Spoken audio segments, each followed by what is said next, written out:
ایک سورہ فاتحہ 3 دفعہ سورہ توحید پڑھ کر تمام مومنین مومنات تمام علماء تمام شہداء اپنے تمام مرحومین میرے مرحومین استاد سعید ستر جعفر اور شہید قاسم شہرانی کے روح کو پڑھ کر بسم اللہ الرحمن الرحیم الحمد للہ رب العالمین.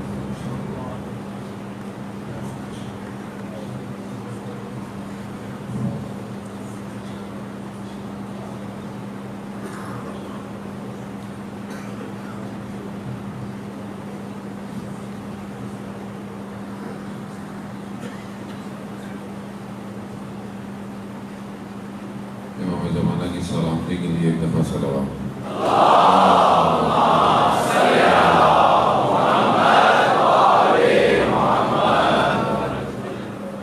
لا حول ولا قوة إلا بالله العلي العظيم.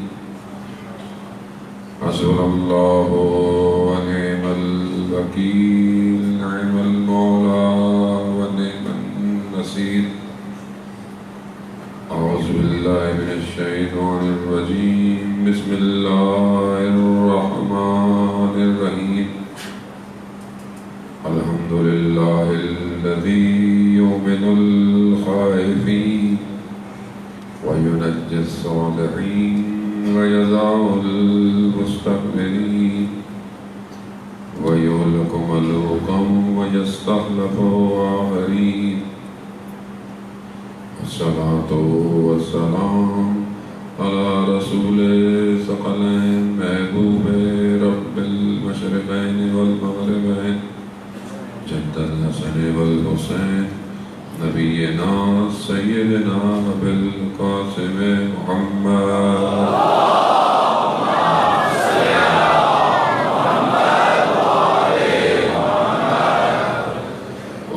الطيبين الطاهرين المعصومين لا سيما بقية الله في الأرضين روحي وأرواحنا لتراب مقدمة الفداء ولعنة الله على أعدائهم أجمعين.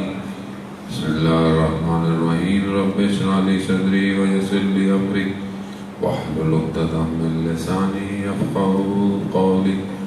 أما بعد فقد قال الله تبارك وتعالى في كتاب الحكيم والقرآن المجيد وما خلقت الجن والإنس إلا ليعبدون. صلاة بإذن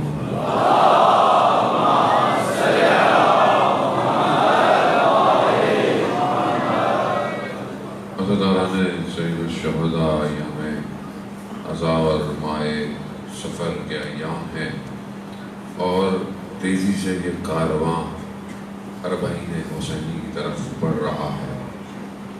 یقیناً سب سے پہلے چہلم کے ظفار یہی لٹا ہوا کارواں ہے اور جاتے وقت کربلا میں الگ کیفیت تھی اور کربلا اترتے وقت ایک الگ کیفیت ہے.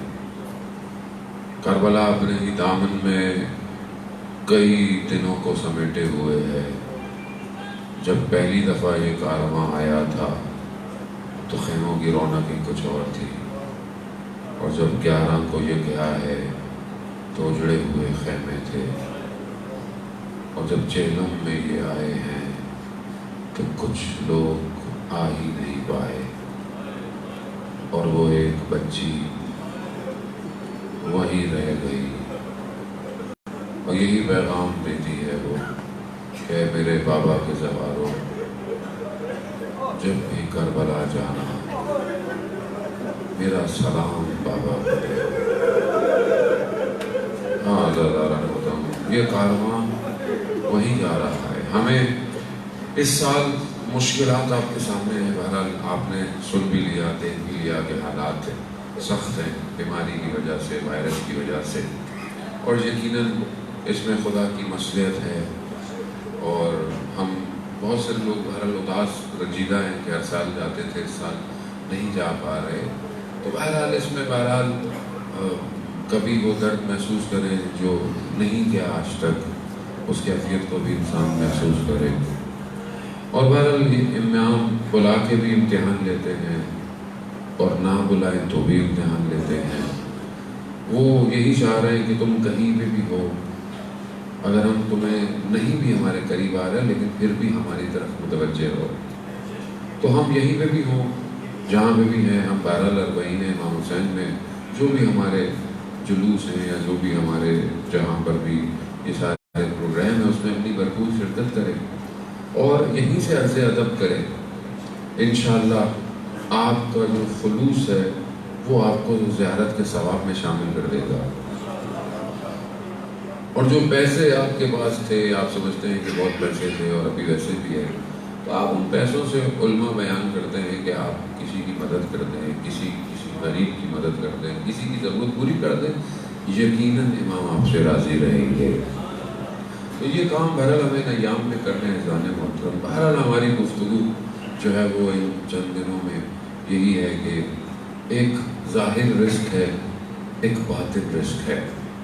اور ظاہر کا رزق ہمیں مل رہا ہے، ہم دیکھ رہے ہیں، اور ہر شخص کو ملتا ہے، ہر کسی کو ملتا ہے، چاہے وہ خدا کو نہ بھی مانتا ہو اسے بھی ملتا ہے. ہر مخلوق کو خدا رزق دے رہا ہے، کوئی نہیں جسے رزق نہیں ملتا. سمندر کی تہوں میں آپ چلے جائیں، اوشینز کو نیچے چلے جائیں، کئی لیئروں کو جدا کر دیں، وہاں پہ بھی کسی نہ کسی جانور کو، ذرے کو خدا رزق دے رہا ہے.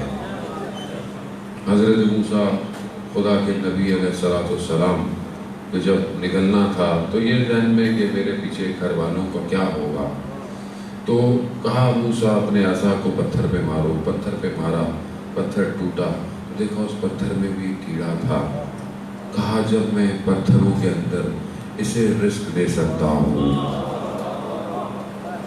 تو میں تمہارے گھر والوں کو بھی دے سکتا ہوں. عزیزان محترم، ہماری پریشانی ساری یہی ہے، یہ جو رزق خدا سب کو دے رہا ہے، سب کو دے رہا ہے. اور کافروں کو اس نے ظاہری رزق دے کے آزمایا بھی ہے کہ آپ کہتے ہیں کہ ان کے پاس تو یہ ہے، ان کے پاس تو یہ ہے. عجیب اتفاق ہے، ہمارا لوگ ہمیں بھی توفیق ہوتی ہے، ہر جگہ ہی جاتے ہیں تو بعض اوقات زمینیں بھی بڑی اچھی ہوتی ہیں، ہریالی بھی ہوتی ہے، موسم بھی بڑا اچھا ہوتا ہے. پروردگار اپنے تیرے ماننے والے عجیب جگہوں میں رہتے ہیں، کسی بھی مانتے نہیں، ان کے موسم بھی بڑے اچھے ہیں. تو وہ کہتا ہے میں ہر چیز سے، اپنی نشانیوں سے بھی انہیں آزمانا چاہتا ہوں کہ میں نے کوئی چیز چھوڑی نہیں تمہیں دینے میں. اور بعض اوقات ظاہر زیادہ دیکھ کر ہی تو وہ آزماتا ہے کہ یہ اس میں پھنسیں گے یا میری طرف آئیں گے. اور دنیا اسی میں کھو گئی ہے. اور ہم بھی جو اتنا بہرحال خدا کو مانتے ہیں الحمدللہ، اور ہم بھی ظاہری رزق میں بڑے پریشان رہتے ہیں کہ یہ کیسے ہوگا، وہ کیسے ہوگا، جبکہ خدا کہہ رہا ہے کہ رزق تو میں نے تمہارا لکھا ہوا. اب اس کا یہ مطلب نہیں اب آپ گھر جائیں بیٹھ جائیں، اب نہیں لکھا ہوا ہے کہیں سے تو آ ہی جائے گا. نہیں، خدا نے اسباب بنائے، نظام بنایا ہے. تم محنت کرو، تم اپنی جو کر سکتے ہو کرو، اب جو ہم نے پہنچانا ہوگا پہنچا دے گا. ائمہ کی زندگی میں دیکھیں کہ وہ بھی آپ کو بہت سی جگہوں پہ محنت کرتے ہوئے نظر آتے ہیں. حدیثیں بڑی سنتے ہیں عزیزان محترم مولا متقیان کی. آئیے دیکھیں مدینہ، رسول شروع کا مدینہ ہے، حالات اچھے نہیں ہیں عزیزان محترم، مشکلات کا دور ہے، نہیں تھا کھانے کو واقع. رسول خدا کے ساتھ نے کہا کچھ ہے کھانے کو؟ علی. مولا گئے، دیکھا رستے میں ایک خاتون مٹی کو جمع کر کر بنا رہی ہے، کھڑی ہوئی ہے. اب اسے اپنی دیوار بنانی ہے، اسے پانی چاہیے. تو کہا پانی لا دو. مولا پانی کئی جو ہے وہ ظرف بھر کے لائے اس مٹی کو کیچڑ بنانے کے لیے وہ دیوار بن سکے. اس کو وہ بنا کر دیا. اس نے اس کے بدلے میں چند کھجوریں دی، چند کھجوریں. ان کھجوروں کو لے کر مولا رسول کی خدمت میں پہنچے. کہا یا رسول اللہ حلال کی کمائی ہے. اب آپ بولے کہ مولا، آپ کو مولا صحیح طرح بتایا نہیں جاتا. امام نے اپنی زندگی میں پانی کے کنویں کھود کھود کے لوگوں میں تقسیم کیے ہیں. اسی طرح کھود رہے تھے پانی تو صحابی تھا، کہا کھانے میں کہا سب بیٹھ گئے، لقمہ لیا. کہتے ہیں کہ سمجھ میں نہیں آتا، تعجب ہوتا ہے اس ایک لقمے کی خاطر انسان حرام کام کرتا ہے. ایک لقمہ ہے. اب یہ فضائل ہمیں کوئی سنائے مولا کے تو پھر ہمیں سمجھ میں آئے مولا کون ہے. عزیزان محترم سمجھیں ائمہ علیہ السلام نے کیا یہی ہے. انہیں کوئی دنیا کی طلب نہیں تھی. یہ دکھانا چاہتے تھے کہ انسان کو محنت کرنی ہوتی ہے پھر خدا دیتا ہے اس کو. اب آپ محنت کریں, آپ ساری چیزیں کریں. بچے محنت کرتے ہیں, بچے کہتے ہیں مولانا تسبیح بتا دیں, کیوں پاس ہو جائیں. بھائی تسبیح پاس تب کرے گی جب کچھ پڑھا بھی تو ہوگا. تم نے پڑھو تو صحیح پہلے, پڑھنا ہے کہ تسبیحیں پکڑاتے ہیں. ہر آدمی ہمارے یہی کرتا ہے, وہ وظیفہ دے دیں, یہ کام ہو جائے, وہ کام ہو جائے, کریں سہارا لیں ساری چیزوں کا, لیکن ساتھ ساتھ محنت بھی تو کریں. اور ہماری پوری طاقت ہمارے ظاہری رزق کے پیچھے ہے. ہم کتنا بھاگتے ہیں, صبح سے اٹھتے ہیں شام تک, پڑھائیاں, پھر یونیورسٹیاں, پھر نوکریاں, پھر کام, پھر بزنس, پھر سب کچھ. کس لیے؟ اور بری بات نہیں ہے, حلال رزق ہے. خدا کہتا ہے کماؤ. خدا کہتا ہے اپنی زندگی کو.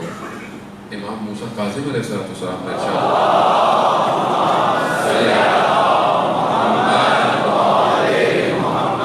امام فرماتے زندگی کو 3 حصوں میں تقسیم کرو. ایک عبادت, دوسرا حلال رزق کی تلاش, تیسرا حلال نعمتیں, لذتیں. 3 چیزیں. خدا کی عبادت کتنا ٹائم, حلال رزق کی تلاش کا وقت کرو, اور پھر اس کے بعد حلال نعمتیں جو اللہ نے تمہیں دی ہیں اس کا استفادہ کرو, اپنی فیملی کے ساتھ, گھر والوں کے ساتھ جاؤ. اب انسان صبح سے شام تک اس ظاہری رزق کے پیچھے بھاگتا رہتا ہے, خوف, خطر, ساری چیزیں لیتا ہے. یہ ظاہری رزق ہے. خدا کہہ رہا ہے, جو حدیث میں نے آپ کی خدمت میں عرض کی کل بھی اور پہلے بھی, یہ حدیث ہے رسول کی, کہ باطنی رزق بھی ہے, اور وہ یہ ہے کہ جس کے دل میں میری یعنی خود رسول کی اور اہل بیت کی محبت آتی ہے, خدا اسے باطنی رزق عطا کرتا ہے. اور اس کی پھر خصلتیں ہیں کہ بہرحال وہ 10 خصلتیں ظاہری اور 10 خصلتیں اخروی ہیں. عزیزان محترم, اب یہ جو محبت ہے یہ ایسے نہیں مل سکتی. ظاہر ہے اس کے لیے بھی ظرف چاہیے, یہ ہر کسی کو نصیب بھی نہیں ہوتی محبت. اب یہ جو محبت ہے یہ رزق باطنی ہے. اب بہت سارے لوگ متوجہ ہی نہیں ہیں. اب جب یہ محبت آتی ہے تو یہ پھر ایک عالم کھولتی ہے, اور پھر کسی اور عالم میں انسان ان کے ساتھ سیر کرتا ہے, ان کے ساتھ ٹریول کرتا ہے. اب ہم کیونکہ متوجہ نہیں ہیں اس عالم کی طرف. شخص آیا اور اپنے زمانے کا بڑا پہنچا ہوا شخص تھا, چوتھے امام زین العابدین نے رضا.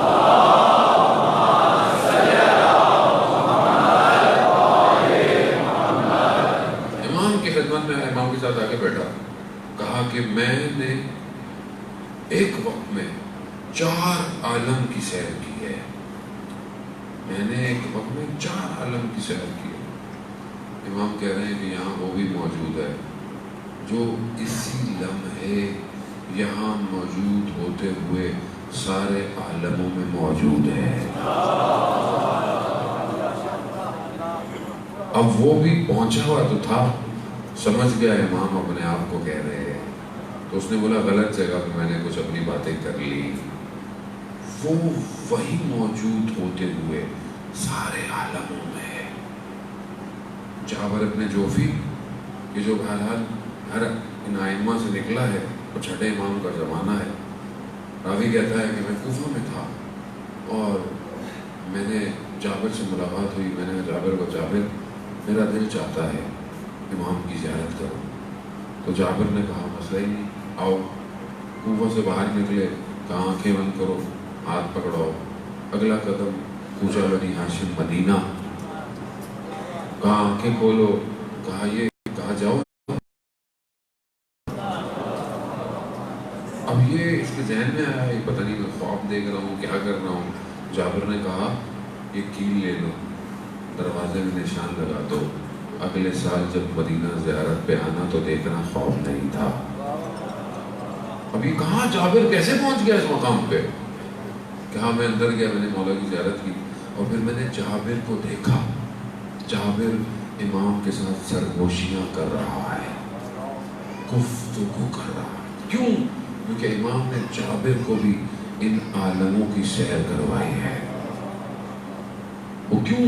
کیونکہ جس سے یہ محبت مل جائے اس کا باطن کھل جاتا ہے، وہ اس دنیا کو پھر کسی اور آنکھ سے دیکھتا ہے۔ نہج البلاغہ خطبے میں میرا مولا کہتا ہے کہ جو اس ذکر کے مقام پہ پہنچ جاتا ہے، خدا اس کی آنکھ کو وہ دکھاتا ہے جسے کوئی نہیں دیکھ سکتا، اس کے کانوں کو وہ سنائی دیتا ہے جسے کوئی اور سن نہیں سکتا، اس کے قلب پہ وہ اترتا ہے جو کسی کے قلب پہ نہیں اترتا۔ تو یہ رزق ہمیں کب ملے گا؟ سوال تو یہ ہے، سب کو تو ملے گا، ہمیں کب ملے گا؟ تو تب ہی ملے گا، پہلے تو متوجہ تو ہوں۔ پہلی چیز کیا؟ رسول نے بولا، قرآن کہہ رہا ہے، قرآن کیا کہہ رہا ہے؟ رسول کیا تو محبت کریں، اس سے محبت کریں۔ اگر مجھ سے محبت کرتے ہو، خدا بھی کہہ رہا ہے مجھ سے محبت کرتے ہو تو رسول کی اطاعت کرو۔ خدا کہہ رہا ہے نا، قرآن کی آیات ہے، زیادہ محبت کیا کہتا ہے کہ اگر تم مجھ سے محبت کرتے ہو تو اس کی اطاعت کرو، رسول کی اطاعت کرو۔ اب یعنی رسول کی اطاعت خدا کی محبت، یعنی رسول کی محبت خدا کی محبت، رسول سے محبت کرنی اہل بیت کی محبت، اہل بیت سے محبت رسول کی محبت، رسول کی محبت خدا کی محبت، اہل بیت کی اطاعت رسول کی اطاعت، رسول کی اطاعت پھر خدا کی محبت۔ یعنی گھوم پھر ہوئے خدا اپنی محبت میں لانا چاہ رہا ہے ساروں کو کہ مجھ سے محبت کرو۔ اب خدا سے محبت کتنی ہے؟ خدا بھی ہے یا نہیں ہے؟ خدا زندگی میں کہاں ہے؟ اللہ ایک ہے مولانا، تمہیں بچپن سے ایک ہے، اللہ کب تبدیل ہوا؟ ہے کہاں؟ تمہارے وجود میں کہاں ہے؟ قرآن کہتا ہے شہرک کے قریب، کہا وہ تو قریب ہے، تم قریب ہو؟ وہ تو قریب ہے، تم قربت میں ہو؟ جب قربت کسی کی ہوتی ہے تو کیا ہوتا ہے؟ اب کیونکہ جوان ہے تو مجھے جوانوں کی زبان میں بولنا پڑتا ہے، ایسا نہیں ہوتا۔ جب کوئی معشوق اپنے عاشق کی قربت میں ہوتا ہے تو نہ لب ہلتے ہیں، نہ کچھ کہا جاتا ہے، صرف اپنے وجود سے محسوس کرتا ہے، محسوس کرتا ہے، کچھ نہیں کہا، کچھ نہیں کہا، گھنٹوں بیٹھا رہا، بس خاموش رہا، میں تجھے صرف تکتا رہا۔ کیوں؟ محسوس کرتا ہے، اس کی قربت کو محسوس کرتا ہے۔ نخود آیت اللہ نخود کی سوانی کے میں بارے میں بھی ذکر کر رہا تھا، مشہد مقدس میں دفن ہے مولا کے حرم میں۔ خادم کو کہا مجھے چھت پہ حرم کی عبادت کرنی ہے، تم دروازہ نیچے سے بند کر دینا۔ کہا ٹھیک ہے، دروازہ بند کر دیا، صبح فجر میں کھول دینا۔ سردیوں کی راتیں ہیں، برف پڑ رہی ہے، یہ سو گیا، صبح اٹھا دیکھا برف پڑی ہے، اچھی خاصی برف پڑی ہوئی ہے، جلدی جا کے کھولا کہ دروازہ تو کھولا نہیں میں نے، جا کے دیکھا تو کیا دیکھا؟ رکوع کی حالت میں کمر پہ فٹ فٹ برف، سبحان ربی العظیم و بحمدہ، سبحان ربی العظیم و بحمدہ۔ کیوں؟ کہا وجود کی گرمی باہر کی سردی کو محسوس نہیں کرنے دے رہی۔ قربت ہے، یہ قربت ہے کہ یہاں کتنے ایسے لوگ تھے جانے میں کہ کتنا مشہور ہے، اللہ 8 زاہد ہیں زمانے کے، اویس کرنی ان میں سے ایک ہے، ایک ہے۔ کیسے پہنچ گیا اس مقام پہ؟ رسول کو تو دیکھا ہی نہیں، کبھی راتیں سجدے میں ہیں تو صرف سجدے میں، پوری رات رکوع میں، رکوع میں، قنوت میں، اتنا بڑا زاہد کہ جسے کوئی بھی انکار نہ کر پائے۔ کیا وجہ تھی؟ عشق رسول۔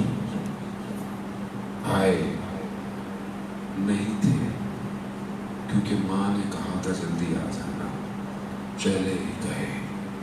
جیسے رسول تشریف لائے، کہا میں یمن کی خوشبو محسوس کر رہا ہوں۔ کیوں؟ وجود اتنا عاشق تھا۔ کہا ان کی اطاعت کرو، باقی میرا کام ہے، جو ان کے اطاعت کرے گا وہ خدا تک پہنچے گا۔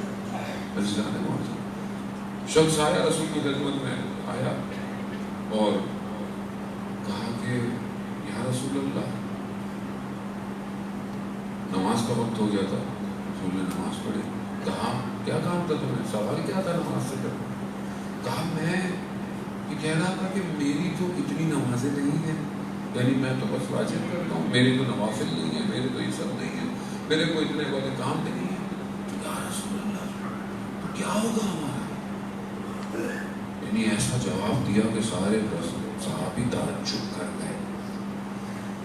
کہا کہ اگر یہ صرف واجبات ہیں اور ہم ہیں تو پھر وہاں پہ بھی ہم ہی ہیں، یعنی اس سب کے ساتھ بھئی کہیں کمی ہے، کہیں بہت عبادت ہے، کہیں کتم ہے، لیکن واجبات کیا کر رہا ہے، لیکن باقی محنت نہیں کر پا رہا، گرا ہوا ہے۔ ہم ہیں، کہا جتنے ہم تمہارے ساتھ یہاں ہیں نا اتنے ہی ادھر ہیں، اتنے ہی ادھر۔ کہاں ہے رسول؟ کہاں ہے؟ کتنا میں اپنے آپ خدا نہ خاص کر کسی مجھے سارا دن سے کتنا ظلم ہے میری زندگی میں۔ ظلم تو نفسی، میں نے خود اپنی زندگی پہ اپنے نفس پہ ظلم کیا۔ کیا ظلم کیا؟ میں نے رسول سے محبت نہیں کی۔ کہاں ہے محبت میرے سے رسول سے؟ بھائی محبت تو یہ ہے نا کہ جس سے محبت ہے اس کا نام لے۔ خدا کہہ رہا ہے محبوب ہے میرا، ہمارا کتنا محبوب؟ مدینہ کی گلیوں میں جانے کو دل چاہتا ہے تو نعت میں یہ خالی نعت ہے۔ بھائی زندگی میں نظر آئے محبت، کیسے نظر آئے گی؟ وہ کرو جو رسول کرتے تھے۔ بھائی میں 24 گھنٹے میں سب سے قرآن کیا کہہ رہا ہے تمہارے لیے؟ تو قرآن کیا کہہ رہا ہے؟ سب سے بہتر تمہارے لیے کون سی ذات ہے؟ اسوہ حسنہ کون ہے؟ رول ماڈل کون ہے؟ خالق العظیم کون ہے؟ بہترین جو خدا نے چیز خلقت کیا ہے؟ رسول۔ 24 گھنٹے میں رسول کہاں ہے؟ آپ بولیں گے یار یہ مولانا بہت پھنسانے آ گیا اس سال، یہ تو پھنسا کے جائے گا پھنسانے۔ بات یہی ہے، جس کے لیے خدا نے کہا کہ میں نے اے احمد میں آپ کو خلق نہ کرتا، میں کائنات کو خلق نہ کرتا، تو وہ کہاں ہے میری زندگی میں؟ 24 گھنٹے میں فارمولا ذرا آسان سے بیان کرنا ہے، عمل بھی دے کے جانا ہے۔ 24 گھنٹے میں کتنی سنتوں پہ عمل کرتا ہوں؟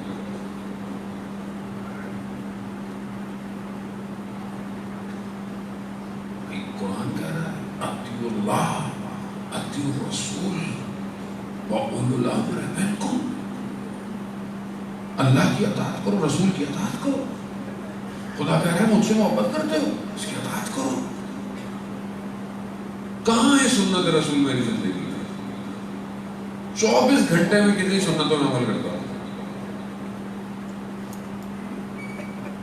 اٹھتا ویسے ہوں جیسے رسول اٹھتے تھے، کھاتا ویسے ہوں جیسے رسول کھاتے تھے۔ ڈاکٹر تو کہتا ہے 2 دفعہ منجن مانجو اور پھر جاؤ سو جاؤ۔ بھائی بچے کو یہی کہو کہ رسول نے فرمایا ہے کہ بیٹا رات کو دانت صاف کریں، رسول خدا فرماتے تھے مسواک کر کے سونا چاہیے، تو اس کے دل میں رسول کی بھی تو محبت پیدا کرے۔ کیسے پیدا ہو؟ خود کو ہی نہیں پتا، رسول بچے کو کیا بتائیں گے؟ کھانے سے پہلے ہاتھ دھونا سنت رسول ہے. دھوتا ہوں آپ نہیں دھوتے بچے کیسے ہوتا؟ بسم اللہ پڑھنا سنت رسول ہے. الحمدللہ کہنا سنت رسول ہے. بھائی رسول کے قریب لائیں، رسول ہے ہی نہیں زندگی میں. جب رسول نہیں ہے تو پھر وہ کیسے سمجھ میں آئے گا جس کو ہر وقت رسول ذکر کرتے رہے علی علی علی علی؟ کیسے سمجھ میں آئے گا؟ جب رسول سمجھ میں آئے گا تو علی سمجھ میں آئے گا. وہ جو بہرحال بعض لوگ کہتے ہیں ہم رسول کی سنت میں عمل کرتے ہیں، اور رسول اللہ ہے ہی نہیں، نام ہے خالی. عزیزان محترم، رسول کیسے تھے؟ اپنے ہمسائے کے ساتھ کیسے تھے؟ ملنے والے کے ساتھ کیسے تھے؟ اٹھنا بیٹھنا رسول کا کیسا تھا؟ رسول کا اخلاق کیسا تھا؟ رسول کافروں کے ساتھ کیسے تھے؟ یہاں تو کوئی بات ہو جائے کافر کا بھائی ہو مومن کو، اس کے ساتھ ہم پتہ نہیں کیا حال کرتے ہیں. کافر تو دور کی بات. رسول گھر میں کیسے تھے؟ رسول اپنی ازواج کے ساتھ کیسے تھے؟ ہم کیسے ہیں اپنے گھر میں؟ عزیزان محترم، اتنا بڑا حصہ زندگی کا اس نور سے خالی ہے. خلود ہے نا یہ، کنتو کنزن مخفیا، میں چھپا خزانہ تھا، میں نے نور محمد کو خلق کیا. یہ نور جسے معراج میں بلایا، یہ نور جہاں تکلم میں لائی اور سدرۃ المنتہا. کیا ہستی ہے. جوان آتا ہے رسول کی خدمت میں، دیکھا کہ عجیب لاغر ہو گیا ہے، کمزور ہو گیا ہے. کہا کیا ہوا؟ کہا یا رسول اللہ یہاں پہ تو میں جب بھی آپ کو دیکھ لیتا ہوں، یہاں مل جاتے ہیں، وہاں مل جاتے ہیں، جہاں جہاں بھی آپ مل جاتے ہیں تو ظاہر ہے آپ کے ساتھ ہیں. کہا مگر مجھے آخرت کا غم کھائے جا رہا ہے. بھئی یہاں تو میں آپ کو دیکھ لیتا ہوں، کبھی مجھے آپ مسجد میں نظر آ جاتے ہیں، جہاں آپ ہوتے ہیں میں وہاں پہنچ جاتا ہوں، لیکن آخرت کا غم کھائے جا رہا ہے. کہا کیوں؟ کہا ہم بہشت بھی جائیں گے، لیکن یا رسول اللہ ہمارا مقام بہشت میں کہاں، آپ کہاں، تو اس دن کیسے آپ کو دیکھیں گے؟ عشق رسول یہ ہے کہ جنت میں بھی پریشان ہے. اور رسول خدا نے فرمایا کہ تم وہاں بھی ہمیں دیکھ رہے ہو گے. کتنی ایسی حدیثیں ہیں جو رسول نے فرمائی کہ اگر تم نے یہ کام کیا تو بہشت میں تم میرے ہمسائے ہو گے. کتنی حدیثیں. اللہ اکبر.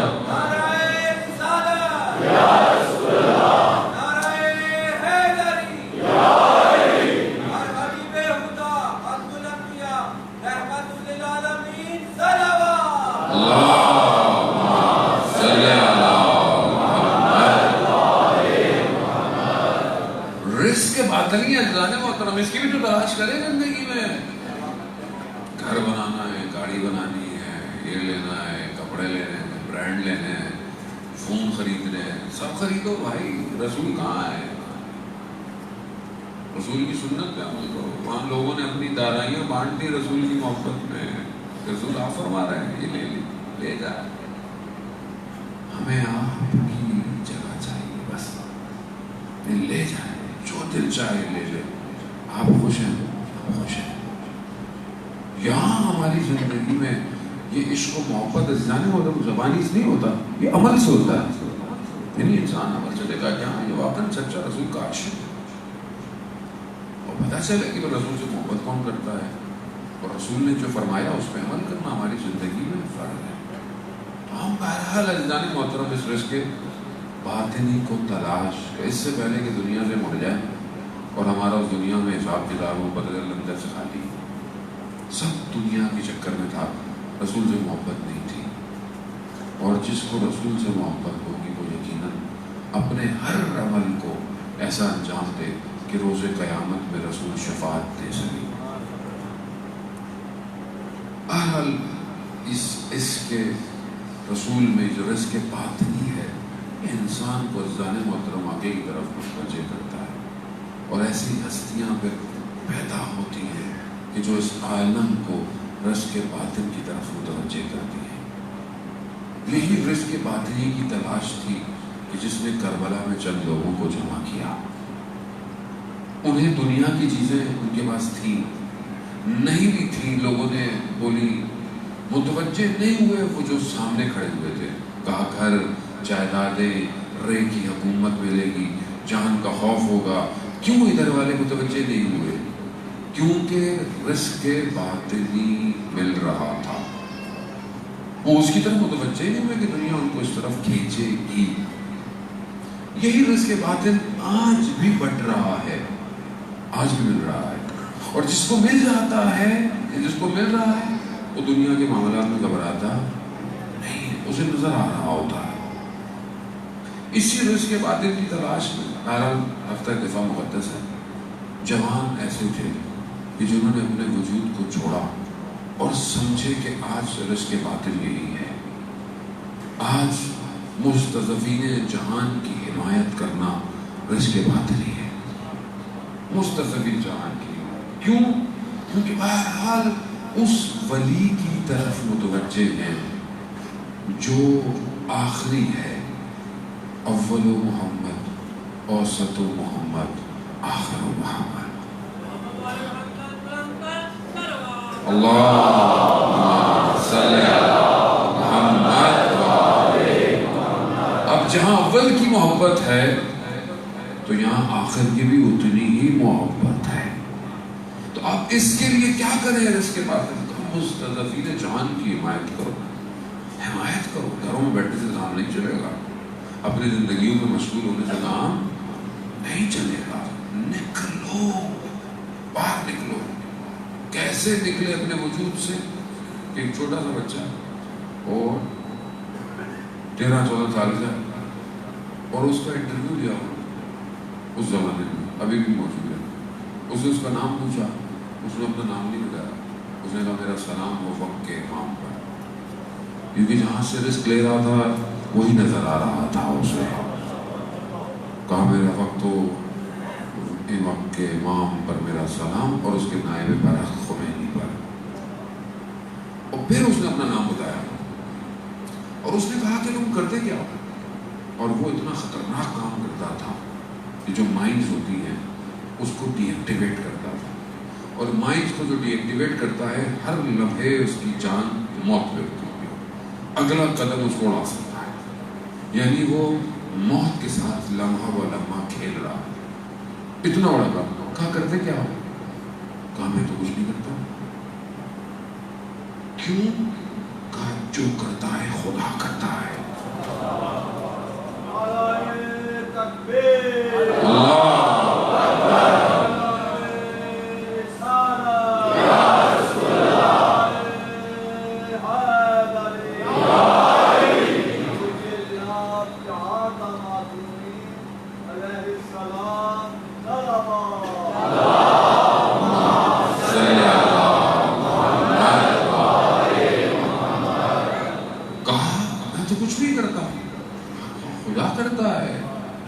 یعنی رزق ایسا کھلا ہوا ہے کہ اپنے آپ کو نہیں صرف جلوہ الہی دیکھ رہا ہے، کہ جو کر رہا ہے خدا کر رہا ہے۔ پھر کہا اس جوان نے، 13-14 سال کا ہے، کہہ رہا ہے کہ میں والدین کو کہوں کہ بھیجو بچوں کو یہاں تہذیب نفس ہو رہا ہے۔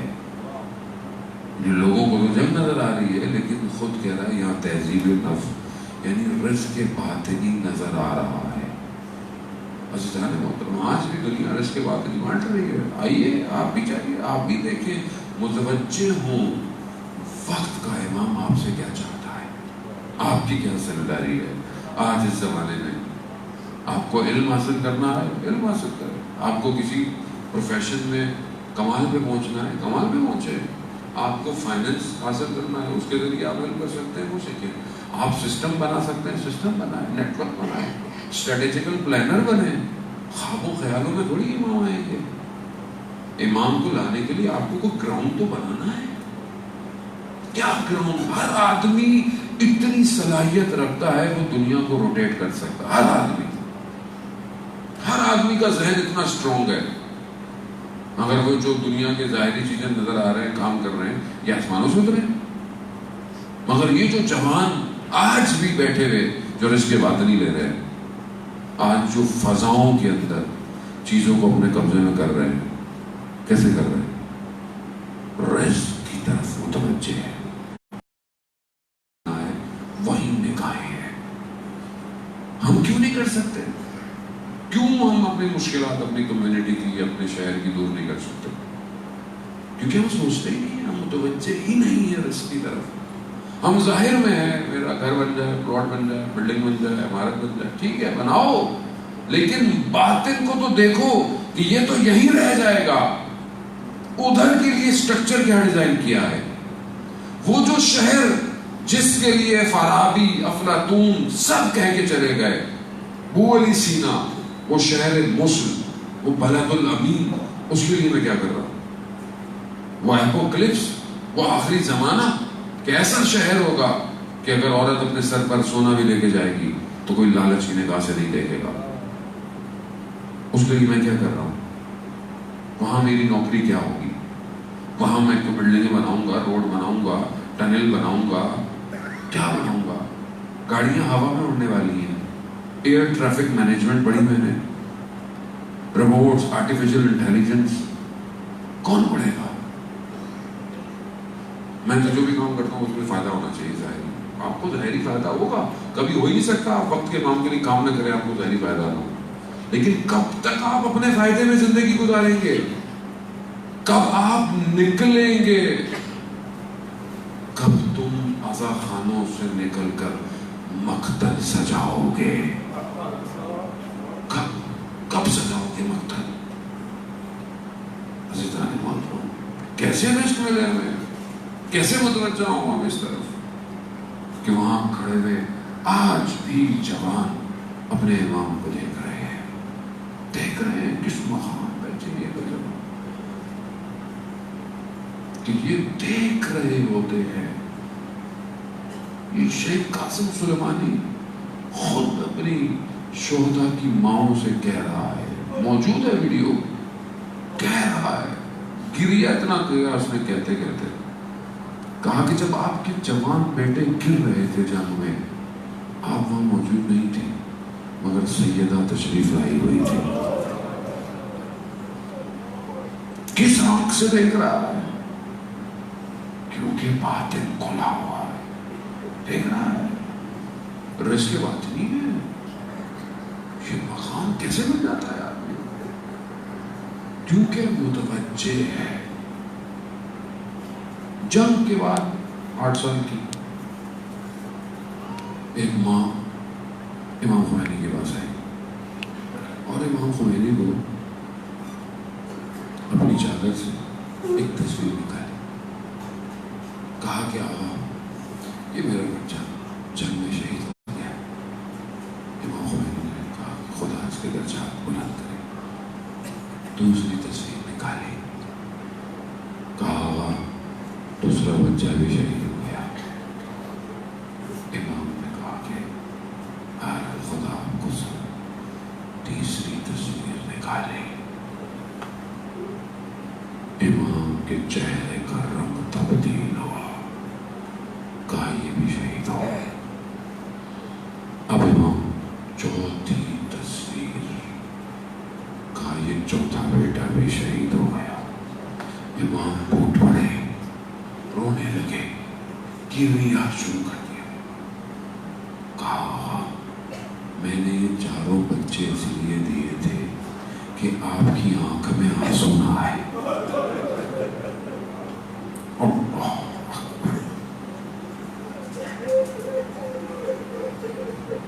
یہی وہ نظام ہے جانے محترم جو پرچم دے گا ولی خدا کو. اسی کی تیاری تھی. کس مقام پر پہنچا حاج مرزوق کا میں واقعہ بیان کر رہا تھا کل ماڈل ٹاؤن میں مجلس پڑھتے ہوئے کہ بہت بڑے مرثیہ خواہ تھے، مصائب پڑھا کرتے تھے اور عراق میں رہتے تھے. لوگوں نے بڑا بلایا تہران آ جائیں اور یہاں پہ عزاداری شروع کریں، نہیں آتے تھے. خواب میں سید الشہداء کو دیکھا اور کہا امام نے کہ جائے وہاں جا کر عزاداری کرے. آ گئے. قدیم عزاداری سنتی ماتم جو ہے وہ اس کو شروع کیا، 2 ہاتھ کا جو ماتم ہے. آخری وقت آیا، بیمار ہو گئے، مریض ہو گئے، شدید مریض. اپنے قریبی دوست کو بلایا اور کہا کہ میں ایک راز کی بات آپ کو بتا رہا ہوں، میرا وقت قریب آ گیا ہے. کہا چند دن پہلے مجھے شدید بخار تھا اور اس شدید بخار میں میرا گلا خشک ہوا، مجھے پانی کی طلب ہوئی. میری 3 بیٹیاں تھیں، رازیہ، مرضیہ، فاطمہ. میں نے اپنی بیٹی پہلی کو بلایا رازیہ، تو دیکھا ایک نقاب پوش بی بی تشریف لائی. مجھ سے آنکھ نہیں اٹھائی گئی. کہا میں نے بولا مرضیہ، وہ بی بی اور قریب آئی. میں نے کہا فاطمہ، تو بی بی نے کہا ہم آ گئے ہیں نا. خواب نہیں دیکھ رہے، مشاہدہ کر رہے. کہا بی بی غیرت اجازت نہیں دیتی آپ سے کچھ کہوں. کہا حاج مرزوق ساری زندگی ہماری نوکری کرتے ہیں، اب کوئی وقت آ گیا ہے پانی چاہیے. کہا باپ پانی چاہیے. کہا بی بی نے مجھے پانی دیا، گلاس دیا. کہا میں نے گلاس پکڑا. بچپن سے مجھے عادت تھی جب بھی پانی ہاتھ میں آتا تھا صلی اللہ علیہ یا ابا عبداللہ کر جیسے میرے جملے نکلے نا، بی بی نے گریا شروع کر.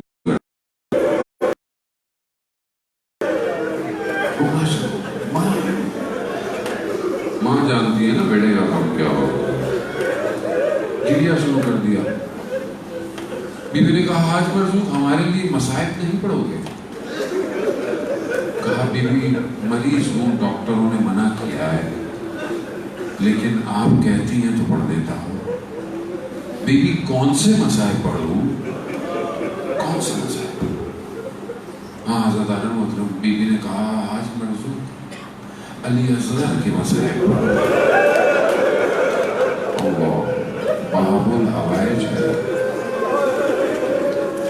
سب سے زیادہ پانی کی شدت علی اصغری ہوتی ہے.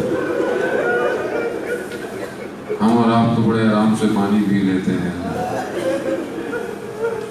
یہاں یہ بچہ بھی پانی مانگنے آیا تھا، سیراب ہوا. ہاں ذرا جب آخری وقت آیا نا، امام نے جب دیکھا دائیں بائیں کوئی بھی نہیں.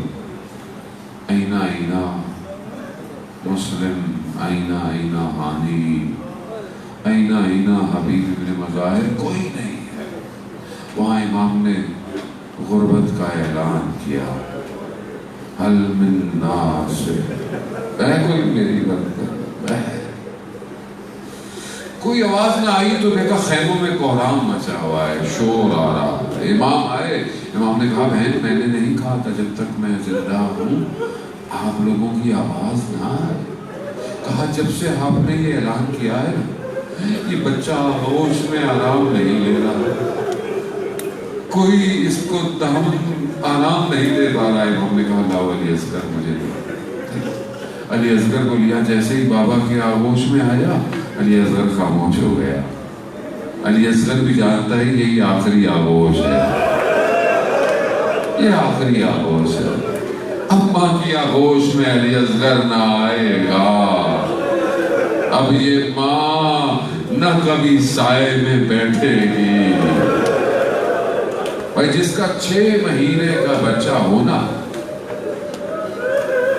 وہ 6 مہینے سن کے عزیزان محترم، بہرحال مسائب آپ سنتے ہیں، گریہ کرتے ہیں. اصل میں مسائب کو کبھی کبھی محسوس کرنا ہوتا تھا، اور ایک لمحہ ہم محسوس نہیں کر سکتے جو امام نے محسوس کیا. ایک لمحہ، ایک جھلک پڑ جائے، پھٹ جائے گی، وجود پھٹ جائے گا. جو حسین نے برداشت کیا، جو کربلا کی مائیں برداشت کر رہی ہیں، نہیں کر سکتے. لیکن بہرحال کبھی 6 ماہ کا بچہ ہو، خدا علی ذر صدقے میں جن کی اولاد نہیں، اولاد عطا فرما. 6 ماہ کے بچے کو کبھی ہاتھ میں رکھ کر دیکھیے گا، کتنا نازک ہوتا ہے بچہ، کیسا ہوتا ہے بچہ. کبھی محسوس میرا جب بیٹا 6 والا تھا نا، میں نے اس کو دیکھا، میں نے کہا نہیں دے سکتے. یہ حسین تھا جو لے گیا مقتل، سجا دیا مقتل، ایسا پھول لگایا، مرجھایا ہوا گلستان بن گیا. یہ وہ پھول ہے نا جو مرجھایا ہوا، لیا ہوا میں اڑا، لے کر چلے، لے کر چلے. وہ چھوٹی بچی بھی سمجھی بھائی کو بابا پانی پلانے لے کے جا رہے، لے کر چلے. دشمن سمجھا حسین قرآن لے کر آ رہا ہے. جب ہٹایا تو دیکھا قرآن تو نہیں، قرآن کا چھوٹا سورہ. اونچائی پہ چڑھ کر کہا کہ اگر تمہیں مجھ پہ رحم نہیں تو اس پر تو رحم کرو، اسے تو پانی پلاؤ. اس عالم کو دیکھا، اشقیاء کے لشکر میں پھوٹ پڑ گئی، لوگ منہ چھپا کے رونے لگے. لعین نے کہا یقیناً یہی کہا ہوگا، اگر یہ معاملہ چلتا رہا تو یہ تو چھوٹا جنگ جیت جائے گا. بس اس مسکراہٹ کو، کیسی مسکراہٹ ہے، مقتل کہتا ہے حضرت علی اصغر کی حالت کیا تھی. میں تو مسکراہٹ ہی کہوں گا، لیکن کیا کی تھی کہ جب کوئی مچھلی پانی سے باہر آتی ہے، تڑپتی ہے، دشت کربلا، روز عاشورا، نہ جانے کتنے دن کی پیاس، تڑپ رہا ہے. اس مسکراہٹ کو اور ملا کے تیر ایسا آیا کہ کہتے ہیں کہ وہ سیدھا آ کر گردن میں لگا. ایسا لگا کہ علی اصغر پلٹ گئے.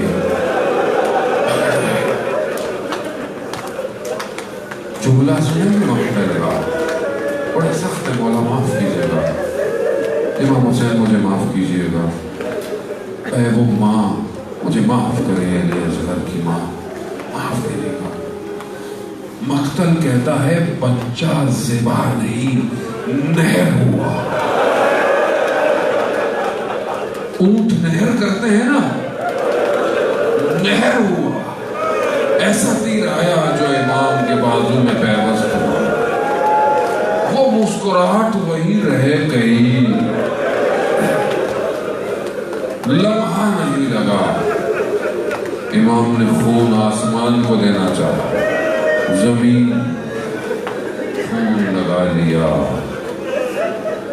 بس آپ نے بڑا گریہ کیا، عزاداران محترم، بڑا گریہ کیا. بس چند لمحے. ہاں عزاداران محترم، امام صبح سے بدن لا رہے تھے، صبح سے لاشیں لا رہے تھے. نہ جانے کس کس کا بدن لے کر آئے خیموں میں، میں نہیں جانتا. یہ ننھا سا بدن اتنا بھاری کیسے ہو گیا. ایک قدم آگے، ایک قدم پیچھے. اِنَّا لِلَّهِ وَإِنَّا إِلَيْهِ رَاجِعُونَ. یعنی امام سے علی اصغر اٹھایا نہیں جاتا. ارے کیسے جائے خیموں میں؟ ارے خیموں میں ماں تو